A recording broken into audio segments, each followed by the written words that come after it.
Imagine raising a child from childhood, feeding him, protecting him, believing you knew who he was. Then one night, a little girl stood up at dinner and screamed, "That man!" She didn't know his name. She didn't know his job. She only knew that when he stood still, grown men waited. And the night she said it out loud, an entire room forgot how to breathe. Before we continue, click on the subscribe button because this story only works if you notice what everyone else ignored. When Maria Conti turned the key each night, she did it twice. Once to lock the door, once to be sure. She had done it every night for 30 years. No one ever asked why. The house stayed quiet. Alessandro De Luca sat at the same table. Same chair. Same angle to the door. He waited while Maria moved around the kitchen, slow now, careful with her knees. She never rushed him, she never spoke first. That was the rule. He learned it young. People in the city knew Alessandro as a doctor. Calm hands, steady eyes, the kind of man you trusted without knowing why. They didn't see him here. At home, he took his shoes off at the door. At home, he lowered his voice. At home, he listened.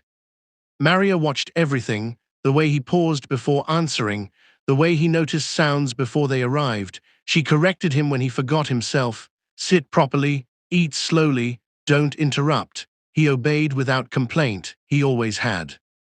This house had rules older than his profession and heavier than his name. Nothing from outside crossed the threshold without permission. No meetings, no phones on the table, no strangers. Power stopped at the door. That night, as Maria reached for the lock and turned the key twice, she felt a familiar weight settle in her chest, the sense that something had shifted without moving. Inside, Alessandro looked toward the hallway, listening for footsteps that did not belong to either of them. Maria Conti did not scream when the door broke. The sound came first. Wood splitting, then shouting, then a name that was not meant to be said out loud. Alessandro was 6. He remembered the way the floor felt cold under his feet. He remembered being lifted, turned, pressed into a corner where the wall met the cabinet. He remembered his father's hands shaking, not from fear, but from urgency. His mother was already bleeding, not crying, watching. They didn't have time to explain anything. His father knelt, close enough that Alessandro could smell iron and smoke. He said Maria's name once, just once.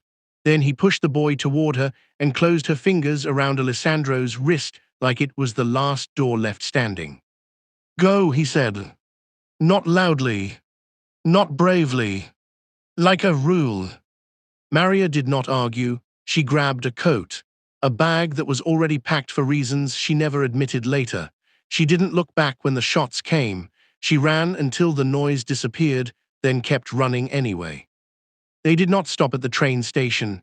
They did not stop at the bus depot. Maria changed routes twice, threw away papers, cut her hair with kitchen scissors in a public restroom while Alessandro watched in silence. By morning, the city they left behind was already correcting its story. Alessandro asked one question as the sun came up. "Are they coming?"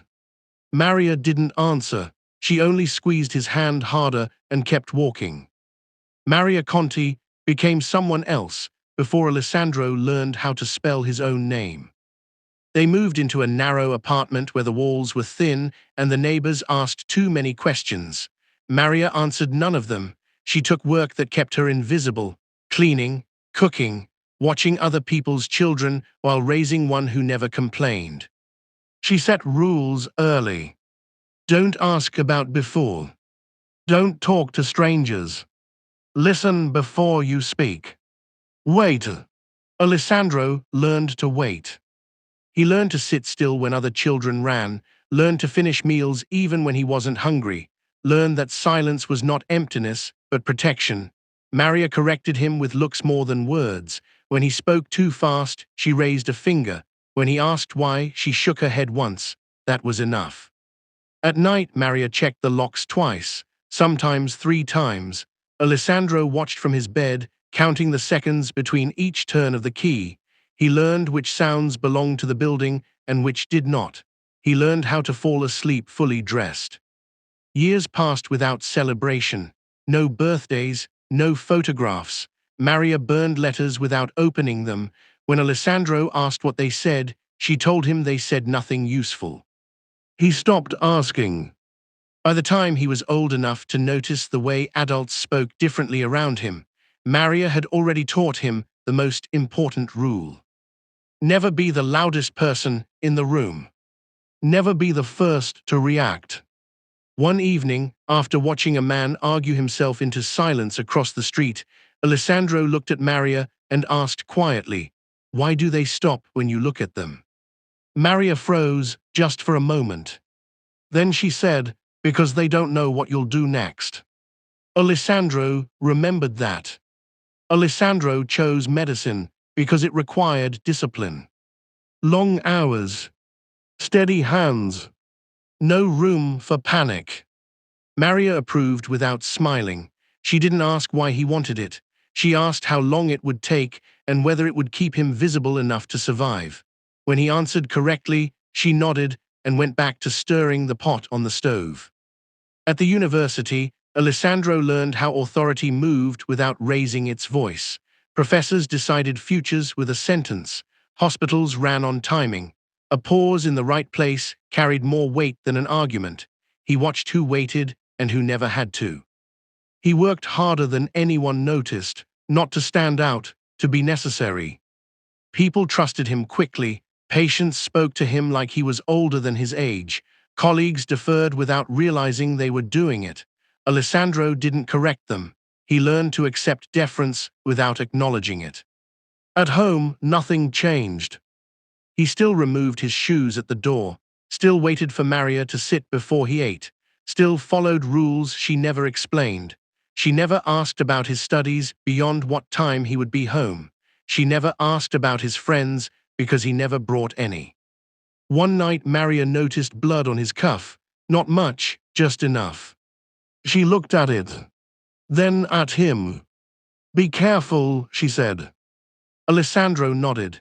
He did not explain. He washed the shirt himself and folded it exactly the way she taught him years ago. Outside the hospital, men began asking for advice that had nothing to do with health. He listened. He answered carefully.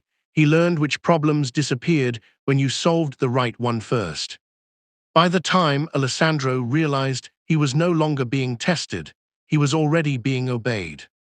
And Maria, stirring the pot in the kitchen, felt the house grow quieter in a way she did not recognize. People stopped asking Alessandro questions that required permission. They began asking questions that assumed it. In hallways, conversations paused when he arrived, not abruptly, just enough to adjust. Men who argued loudly lowered their voices without noticing. Decisions seemed to wait for him even when he said nothing at all. He never claimed a title. He never corrected assumptions. He learned that the fastest way to own a room was to let everyone else decide you already did. At the hospital, his work stayed clean, precise, unremarkable. He left on time when he could. He never stayed late without reason.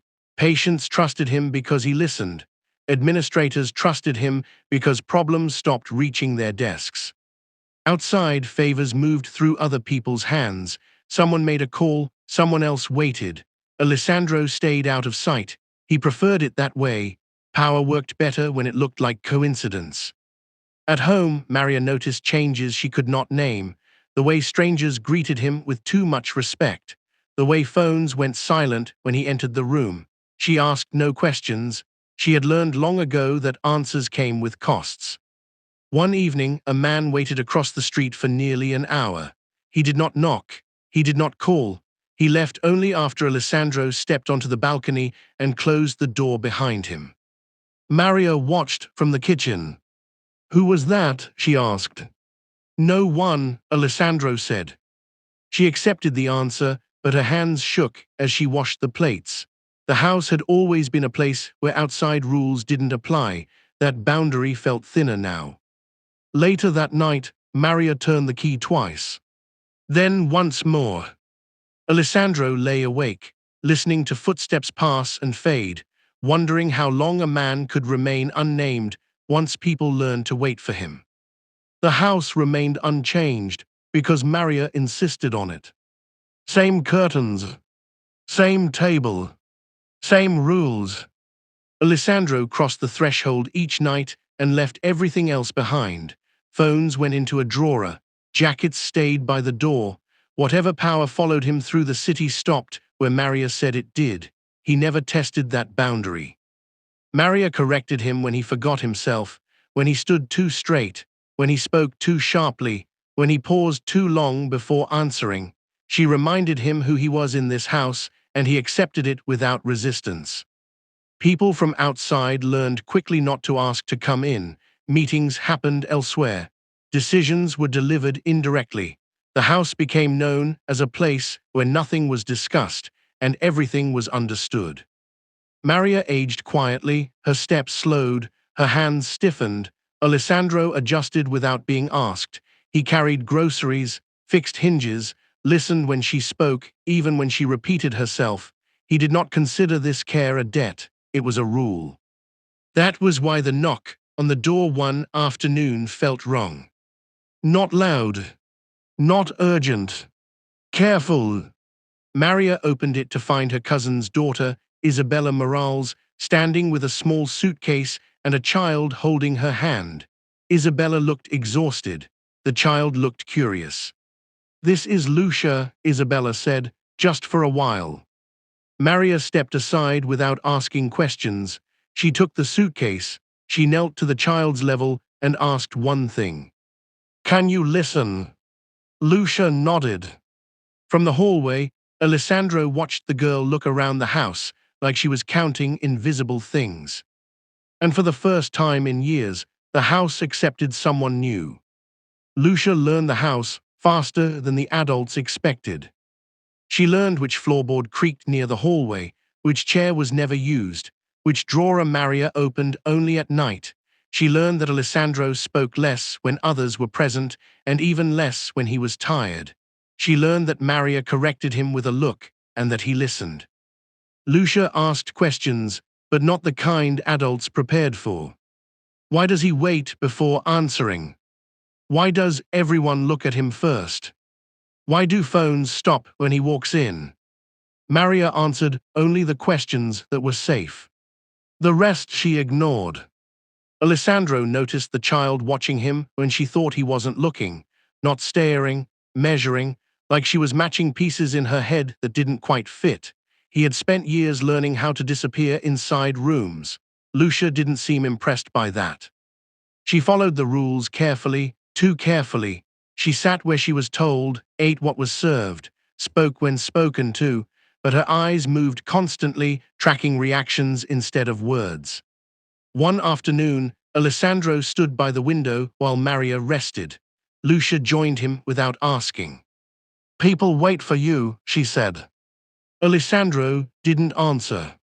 She tilted her head, "Not here, outside." He turned toward her then, slow enough not to startle her. "Where outside?" he asked. Lucia smiled, like she'd been waiting for that. "Near my mama's shop," she said, "the place where men stop talking when you arrive." Alessandro felt something tighten, not fear, not anger, recognition. From the kitchen, Maria called Lucia's name. The girl ran back, the moment gone. But Alessandro stayed by the window long after, watching the street below, realizing for the first time that someone had been watching him just as closely. Lucia's mother owned a small supermarket 3 streets away. It wasn't busy. It didn't need to be. People came there because it stayed open when others closed, because arguments ended at the door, because delivery trucks arrived on time. Lucia didn't know why those things mattered. She only knew they happened more often when Alessandro was nearby. She saw him there twice that week. Not shopping, not talking, standing just far enough away that no one thought to ask him anything. Men arrived loud and left quieter. One man gestured with his hands, another lowered his voice. A third stepped aside to let someone else speak. Lucia watched all of it from the steps, swinging her legs, counting the pauses between movements. Alessandro never looked at her. That was the strange part.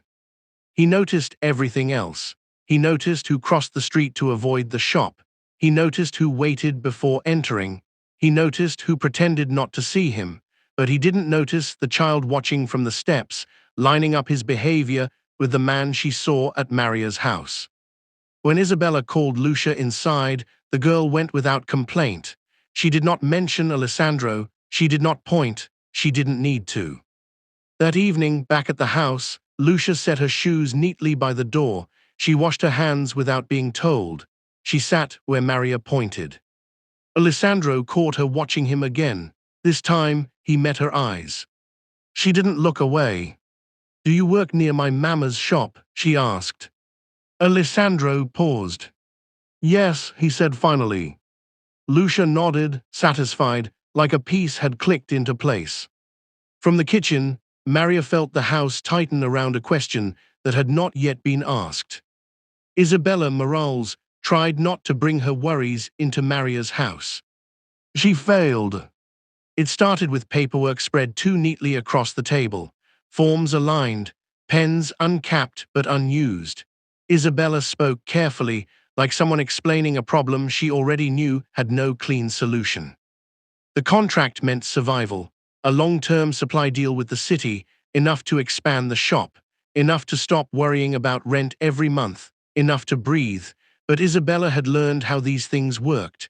Decisions weren't made on paper. They were made elsewhere, by men she didn't know and couldn't reach.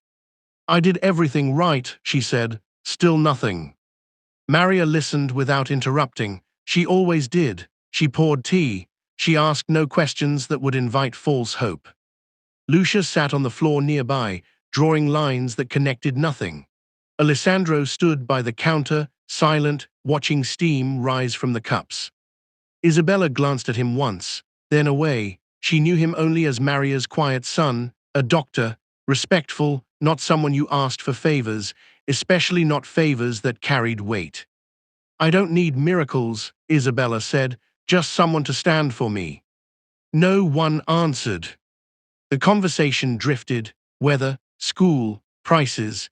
Isabella folded the papers and apologized for bringing stress into the house. Maria waved it away, but her eyes lingered on Alessandro for half a second longer than usual. That night, Alessandro made a single call. He didn't ask for the contract. He asked who would be responsible if the decision went wrong. He listened. He ended the call without confirming anything. 2 days later, Isabella received an answer she hadn't been given before. Approved. No explanation. No meeting. No name. She stared at the phone, smiling and uneasy at the same time, unaware of the question of who had already been asked inside the house. The approval didn't feel like relief. It felt like timing. Isabella read the message twice, then a third time. She checked the sender, she checked the date, she waited for a follow-up that never came. The contract was clean, final, signed by someone she had never met. When she told Maria, she laughed first, then she cried, then she apologized for crying. Maria held her without saying anything. She had seen this kind of relief before. It always came mixed with fear. Lucia ran in circles around the table, asking when they could celebrate. Isabella nodded too quickly. She needed to mark the moment before it turned into something else. Alessandro listened from the doorway. He didn't react, he didn't correct, he didn't explain. He washed his hands and sat at the table like everything had gone according to plan, even though no plan had ever been spoken aloud. In the days that followed, people treated Isabella differently. Suppliers returned calls faster. Inspectors rescheduled without complaint. A man who used to argue over prices stopped negotiating altogether. Isabella noticed. She didn't ask why. At the supermarket, Lucia saw the same pattern repeat. Men waited when Alessandro appeared nearby. Conversations softened. Arguments ended without winners. At home, Alessandro remained quiet. He helped Maria with the stairs. He read medical journals in the evenings. He avoided Isabella's eyes. The celebration was Isabella's idea. Family only, no speeches, no questions, just gratitude and food. Alessandro considered not attending, but Maria set an extra place at the table. That night, as chairs were arranged and dishes laid out, Lucia watched Alessandro carefully, waiting for something she couldn't yet name. The table was set too neatly. Maria noticed first, she always did, plates aligned, glasses placed with care, food prepared in portions that assumed everyone would stay. Isabella moved quickly, smiling too much, touching shoulders as she passed. Gratitude made her nervous. The family filled the room. Voices overlapped. Laughter came easy now that fear had loosened its grip. The contract was mentioned only in fragments, like something that might disappear if named too clearly. Alessandro arrived last.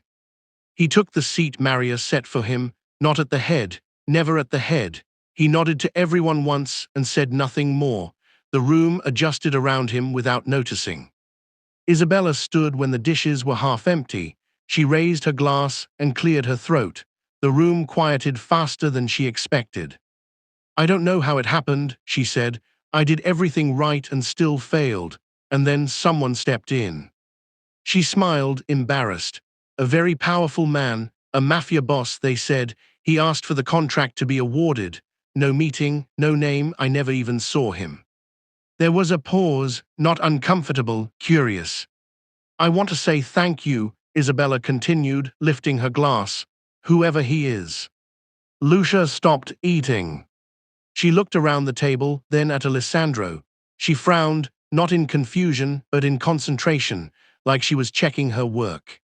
"But Mama," she said, standing up on her chair, "why are you thanking someone you already know?"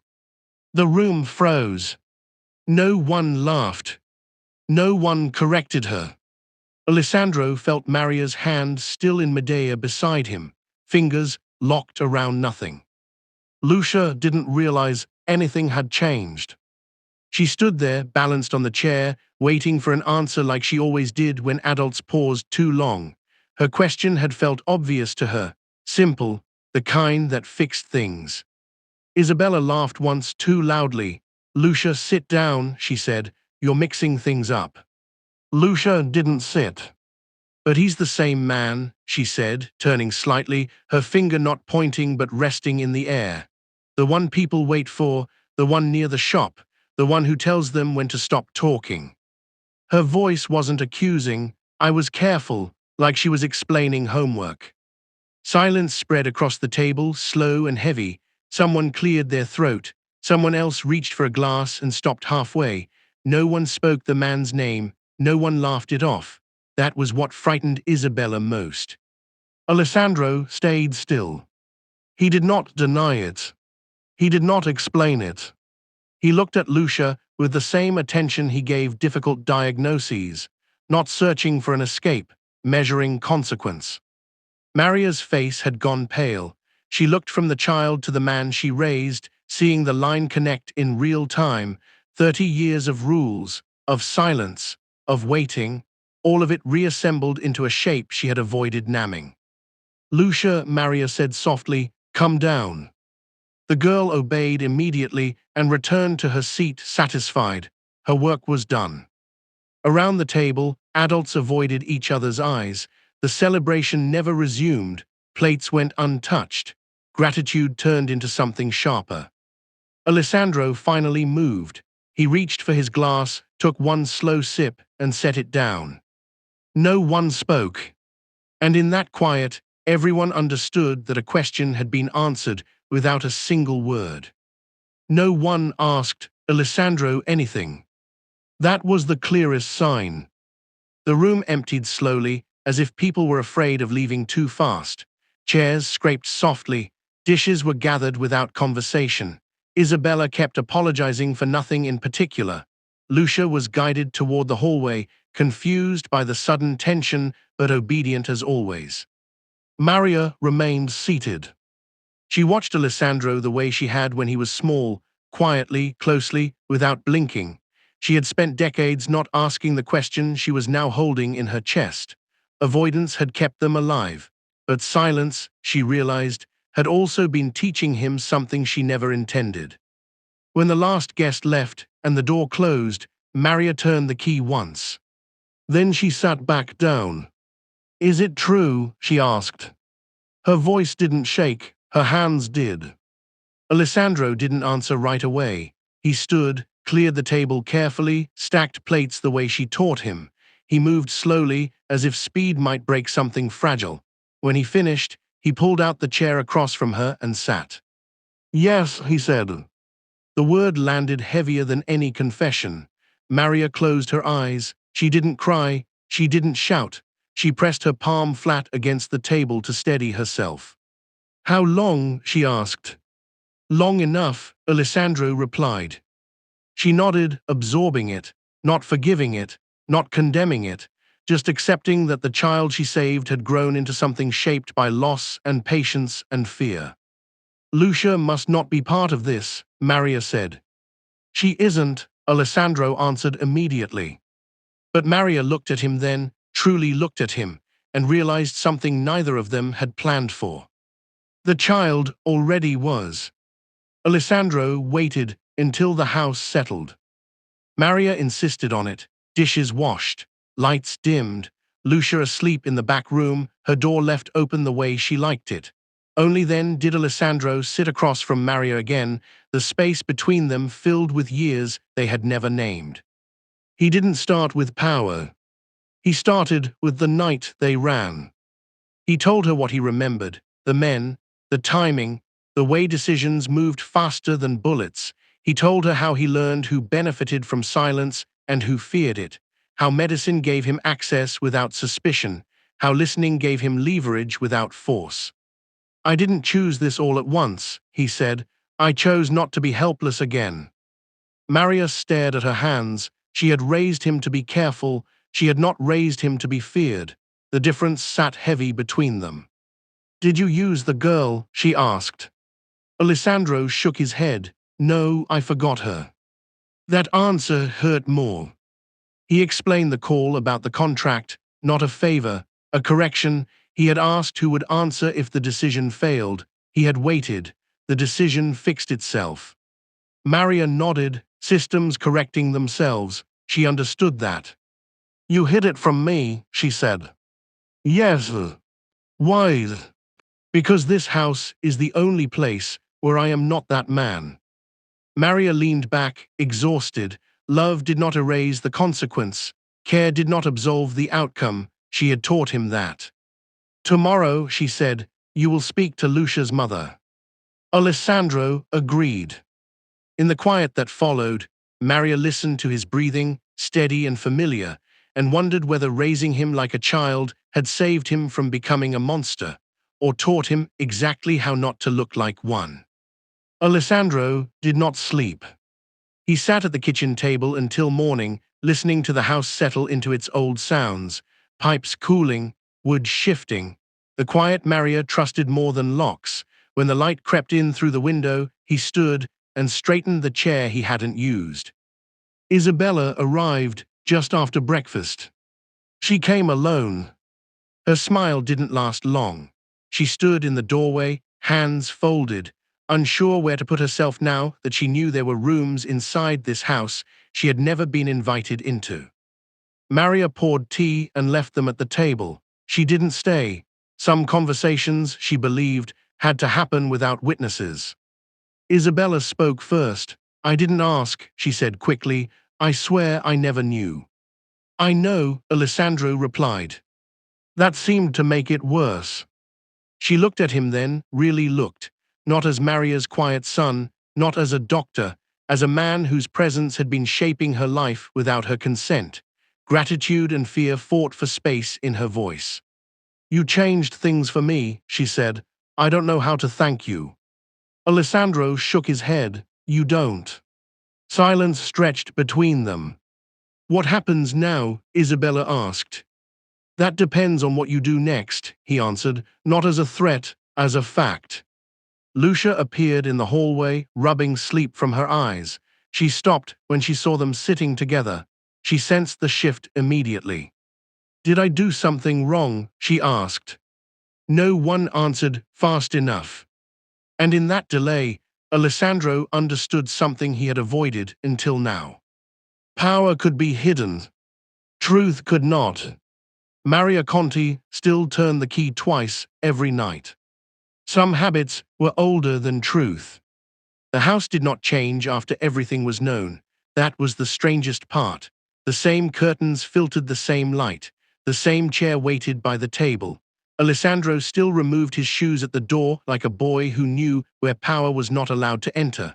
Whatever he was outside, inside this house, he remained who Maria raised.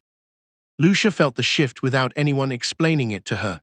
Adults spoke softer around her now. Decisions happened farther away. Doors closed that once stayed open. She was no longer invisible, and that knowledge weighed on her in ways she couldn't name yet. She had spoken once, honestly, and the world had rearranged itself. She learned that words did not disappear after they were said. Isabella kept her contract. She worked harder than before. Gratitude never left her, but neither did discomfort. She understood now that help came with shadows, and shadows demanded boundaries. She never asked Alessandro for anything again. Alessandro stayed. He did not climb higher. He did not retreat. He moved carefully between the man he became and the child Maria shaped. Power still answered him. Silence still followed him. But now there were eyes in the house that knew the difference between pretending and choosing restraint. One night, Lucia asked Maria if people were always what they seemed. Maria locked the door. Once, then again. "No," she said, "but you must still decide who they are to you." And that was the lesson that remained. If this story held you, there are more like it on this channel. Stories about quiet power, hidden choices, and the moments that change everything. New stories are shared regularly. Subscribe and stay with us. Now, is Lucia, the little girl, serve as a threat to Alessandro, or she deserve to be protected? Comment below.